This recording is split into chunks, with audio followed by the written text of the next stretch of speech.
दो सिचुएशन है यहाँ पे। ऑफ कोर्स लिवरपूल वर्सेस गलाटासराय की बात है, और एक और चीज है जो बोर्ड रूम में हो रही है, और ये सारी चीजें इसमें कनेक्टेड है। मैं थोड़ा इसको जोड़ने की कोशिश करूंगा इस वीडियो में। तो देखो यार, लिवरपूल का मैच है गलाटासराय के अगेंस्ट। गलाटासराय अवे फेमसली बहुत ही टफ ग्राउंड है। काफी टीम्स को वहां पे जाके प्रॉब्लम्स होती है। इट इज नॉट इजी कि कोई भी टीम कितनी भी अच्छी हो वहां जाके जीत जाए। हम 1-0 की लीड से पीछे हैं, और आइडियली एनफील्ड पे मैच है तो हमको बहुत ज्यादा कॉन्फिडेंट होना चाहिए। करेक्ट। पिछले मैच में जैसे हमने मैच के पहले बात की थी कि टॉटनम की इतनी सारी इंजरीज हैं, आपको कॉन्फिडेंट होना चाहिए as a Liverpool man. Correct. लेकिन हम कॉन्फिडेंट क्यों नहीं है? क्योंकि मैं अगस्त सितंबर में तो हम फिर भी मैच जीत रहे हैं। अक्टूबर से लेके मार्च तक हमने जिस टीम को जो करते हुए देखा है, except a few flashes of brilliance, वो कॉन्फिडेंस आपको इस टीम में आ नहीं रहा है।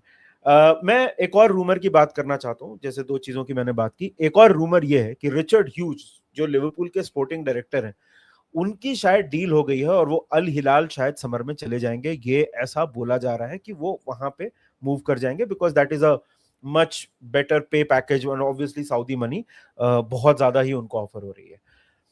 पहले बात करते हैं इस मैच की, और उसके बाद में ये रिचर्ड ह्यूज वाली जो कड़ी है मैं उससे जोड़ने की कोशिश करूंगा। देखो, अगर आप आर्ने स्लॉट का मतलब, हम इसमें ब्रेक डाउन करने की हम कोशिश नहीं करेंगे। हम पिछले बहुत दिनों से बहुत सारी बात आर्ने स्लॉट के बारे में कर रहे हैं। आप वो वीडियोस चेकआउट कर सकते हो कि हम at least menace in the monk पे हमको क्या लगता है आर्ने स्लॉट के बारे में। बट नेट नेट अगर मैं थोड़ा कॉन्टेक्स्ट दे दूं इस वीडियो के हिसाब से, तो बेसिकली हमको ऐसा लगता है कि वो अपनी गलतियों से नंबर 1 सीख नहीं रहे हैं। जो गलतियां वो कर रहे थे वो बार बार रिपीट हो रही हैं। 2, I think man management issues बहुत ज्यादा हैं। वो प्लेयर्स के साथ परफॉर्मेंसेस नहीं निकलवा पा रहे हैं, और उससे ज्यादा चिंता की बात यह है कि प्लेयर्स, ऐसा लगता है कि उनके कॉर्नर में नहीं है। It does not look like these players, a lot of these players exactly understand कि क्या आइडिया है, क्या चीज है। सब्स्टिट्यूशंस वगैरह, टैक्टिक्स वगैरह तो दूसरी चीज है। मुझे ऐसा लगता है कि bigger problem is, I don't think players have a lot of trust in him at this point, and that is the biggest problem. Enfield पे किसी मैनेजर को मैं लिवरपूल को 25 साल से ज्यादा से सपोर्ट कर रहा हूं। एनफील्ड पे मैंने सिर्फ 2 मैनेजर्स को बू होते हुए देखा है। एक है रॉय हॉडसन और दूसरे हैं आर्ने स्लॉट। आर्ने स्लॉट की अगर आप बात मानो तो ऑफ कोर्स वो तो बोल रहे थे कि बूज तो टीम की तरफ डायरेक्टेड थे। So this is a shocking level of lack of self awareness.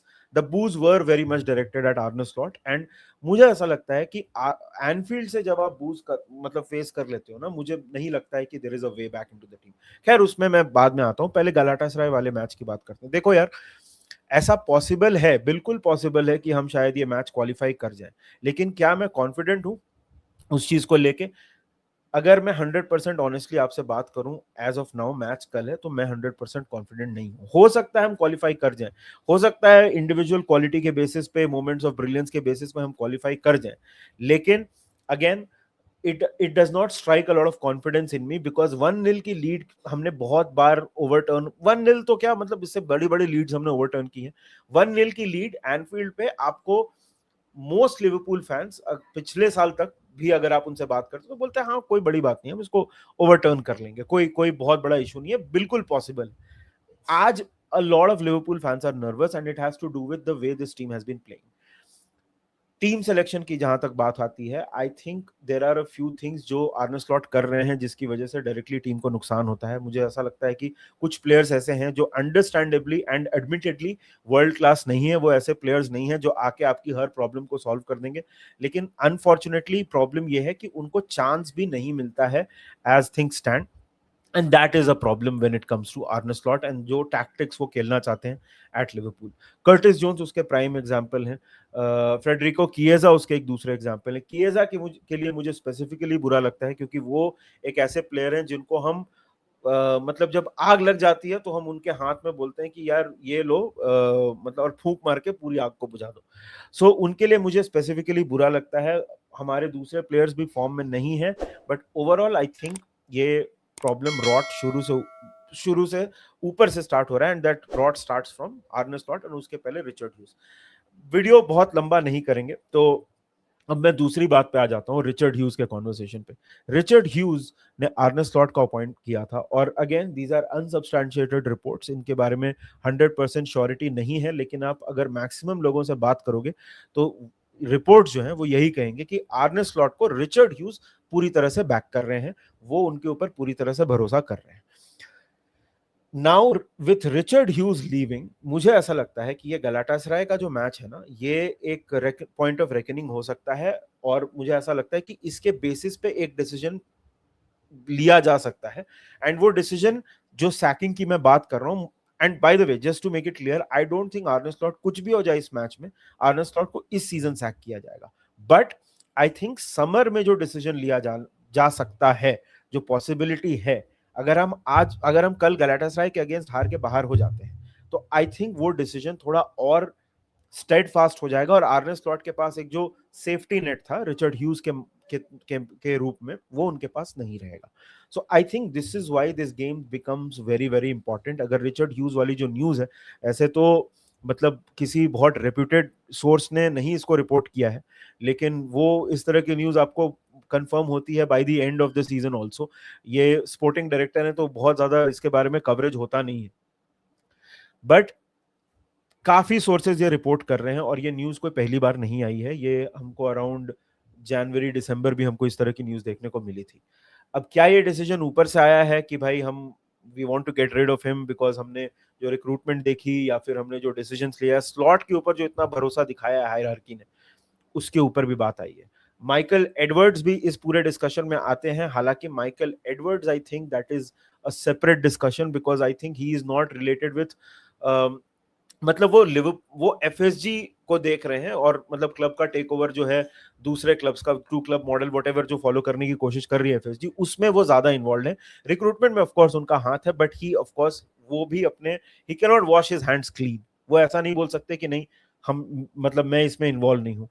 बहुत रिचर्ड ह्यूज ही माइकल एडवर्ड्स की अपॉइंटमेंट थी, and आर्ने slot of course Richard Hughes की अपॉइंटमेंट थी, तो ये सारा कुछ जुड़ के मुझे लगता है एक जगह पे ज्वाइन हो रहा है, एंड दैट इज व्हाई ये जो गलाटासराय वाला जो गेम है, मुझे ऐसा लगता है इसके बेसिस पे हमको काफी कुछ पता चलने वाला है कि लिवरपूल आगे किस डायरेक्शन में मूव करेगा। नाउ जहां तक बाकी चीजों की बात की जाए, कुछ और चीजों की बात मैं कर लेता हूं। A few things that are very important in this game की टीम सिलेक्शन कौन सी होने वाली है। मुझे पर्सनली लगता है कि ये एक ऐसा मैच है जहां पे रियो एंगोमा को स्टार्ट देना चाहिए। आप you could make the point away leg में, और मतलब मैं तो अवे लेग में भी चाहता था कि रियो स्टार्ट करें, लेकिन अवे लेग में चलो आपने एक रीजन दिया कि गैलाटासराय अवे बहुत टफ है, वहां के फैंस बहुत ज्यादा हॉस्टाइल होते हैं, रियो एंगोमा सिर्फ 17 साल के हैं, मैं समझ सकता हूँ। अभी तो जो फैंस हैं गलाटासराय के वो बैंड है, तो आपके पूरे स्टेडियम में सिर्फ लिवरपूल फैंस होंगे। हालांकि ये बात मैं हमेशा बोलता हूं कि जो क्राउड होता है ना, जो एटमॉस्फेयर होता है, उससे आपको हेल्प जरूर मिलती है, लेकिन वो आपकी स्ट्रैटेजी नहीं हो सकती कि हम अपने ग्राउंड के बेसिस पे मैच जीत जाएंगे। Yes, Enfield European night, it's a very strong thing है। एक तो दूसरी बात यह है कि एनफील्ड को इस सीजन मतलब फोर्ट्रेस के रूप में नहीं देखा गया है। बहुत सारी टीम्स आई हैं एनफील्ड पे, हरा के भी गई हैं और पॉइंट्स लेके भी गई हैं, and these are not exactly very good teams also. मतलब आपको जो टीम्स आके यहाँ पे, वो नॉटिंघम फॉरेस्ट 3-0 हरा के गई थी हमको एनफील्ड पे। सो आप अगर उन सारी चीजों को कॉन्टेक्स्ट में रखो, तो ये सीजन वो एनफील्ड का फियर फैक्टर भी थोड़ा मिसिंग है। और दूसरी बात कि आपने जो प्लेयर्स खिलाए हैं, अब उसमें मोहम्मद साला इंक्लूडेड है, फ्लोरियन वर्ट्स इंक्लूडेड है, वर्जिल वैन डाइक इंक्लूडेड है, आपने जो प्लेयर्स खिलाए हैं वो भी अपना बेस्ट बहुत सारे मोमेंट्स में इस सीजन पे नहीं दे पा रहे हैं। But coming back to my previous point, I think इस मैच में रियो को स्टार्ट करना चाहिए। Midfield for me has to be Curtis Jones has to start this game. मुझे बहुत ज्यादा आई थिंक अब उस चीज को पत्थर पे लिख देना पड़ेगा कि इनको पर्सनल प्रॉब्लम है कर्टिस जोन्स से, अगर वो नहीं खेलते हैं। Curtis Jones is not a world beater, वो कोई वर्ल्ड क्लास, वो जावी इनिएस्टा प्लेयर नहीं है, लेकिन I think at this point he deserves a shout. जो बाकी प्लेयर्स जिस हिसाब से खेल रहे हैं, Curtis Jones has to play, Szoboszlai और ग्रावेनबर्ग को तो खेलना ही पड़ेगा। Frimpong has to be a right back, वो राइट विंगर नहीं है। ये एक्सपेरिमेंट जो है, ये सबोत्सलाई को राइट विंग पे राइट बैक पे खिलाना, फ्रिम्पोंग को राइट विंग पे खिलाना, these experiments have to stop. इसका कोई पॉइंट, आपको मार्जिनल गेन्स दिखते हैं। Yes, Szoboszlai can do a job, at right back आपको कुछ मैचेस में बहुत अच्छा खेलते हुए भी दिख जाते हैं, बट वो he is not a defender.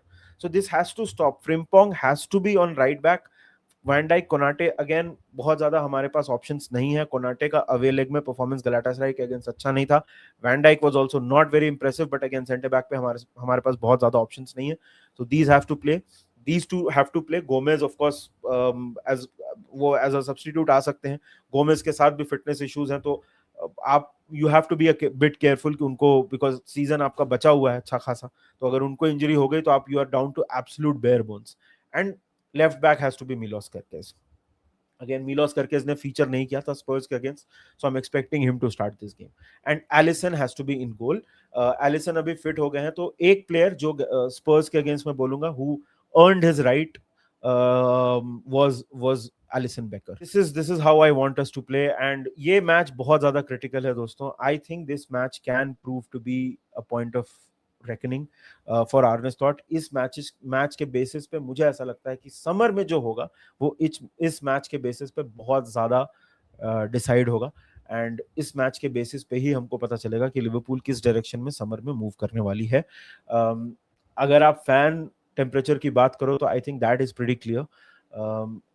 Everybody and their dog is, I think सब लोग यही बोल रहे हैं कि it's time to move on, and that is something that will definitely be discussed in the summer. खैर, वीडियो थोड़ा लंबा हो गया. आप बताइए कमेंट सेक्शन में आपको क्या लगता है. Do you think Richard Hughes की न्यूज के साथ दिस स्लॉट का जो पोजीशन है that has also become a little untenable. बाकी आज रात में भी चैंपियंस लीग के इंपॉर्टेंट मैचेस हैं. रियल मैड्रिड का बहुत इंपॉर्टेंट मैच है, Chelsea again, both are 3 goals down. I expect PSG to go through and I expect Real Madrid to go through. मुझे इन दो मैचेस में कमबैक के चांसेस बहुत कम दिख रहे हैं, but football is a funny sport. तो आपको क्या लगता है इन दोनों मैचेस में कुछ हो सकता है या नहीं? बाकी आपसे जल्दी मिलेंगे, तब तक के लिए वीडियो को लाइक करो, चैनल को सब्सक्राइब करो, and we will see you very soon. Bye bye and up the Reds.